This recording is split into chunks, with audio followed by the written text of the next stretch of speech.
ہم نے اپنے آپ کو کتنا متصل کیا ہے. ہم اپنی فائنڈنگ سے، اپنی کیلکولیشن سے پاک نہیں ہو سکتے، اپنی کیلکولیشن سے کسی مقام پہ نہیں پہنچ سکتے.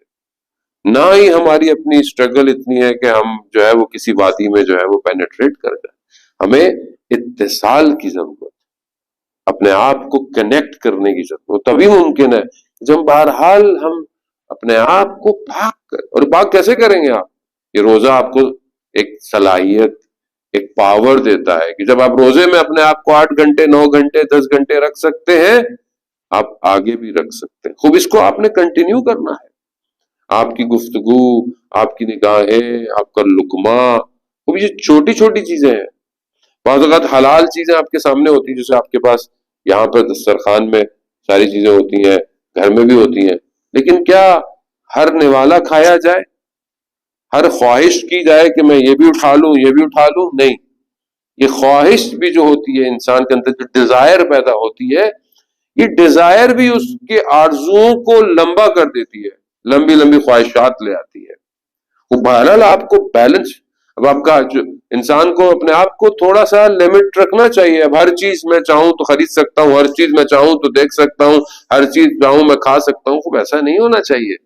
اگر آج آپ اپنے آپ کو ذرا سا ابھی بیلنس نہیں کر سکتے تو کل آپ کس طرح اپنے امام کی حکومت میں داخل ہوں گے کہ جہاں پر آپ بیلنس چاہیے. امام انسان جو ہے وہ اپنے حدود کو دیکھے. خاص طور پہ جو جوان ہے، ینگسٹر ہے، ان کے لیے ٹائم بہت سخت ہے کہ یہ چیزوں کو انڈرسٹینڈ کریں. لیکن بہتر اس مہینے میں اپنے آپ کو جو ہے وہ قرآن کو دیکھنے سے، سننے سے، عبادات میں، چیزوں میں بہرحال اپنے آپ کو جو ہے، سونا بھی عبادت ہے بہرحال. اگر کچھ اور نہیں کرے چلے سوئی جائے، وہ بھی کم از کم عبادت ہے.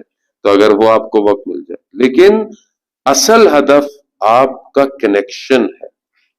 میر داماد کے جو والد صاحب تھے، جو بہت بڑے فلاسفر تھے، وہ ان کے لیے کہتے ہیں، یا خود ان کے والد کے لیے یا ان کے لیے ہمارے استاد بیان کرتے ہیں کہ اس زمانے میں اصفہان میں جو بادشاہ تھا یا جو بھی سلطان تھا، جو بھی بڑی پرسنالٹی تھی، اس کے گھر میں ان کی بیٹی جو ہے وہ گھر سے بھاگ گئی.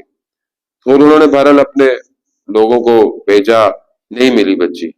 دوسرے دن صبح بچی واپس آئی، جوان لڑکی تھی. گھر والوں نے پوچھا خیریت ہے؟ کہا خیریت ہے.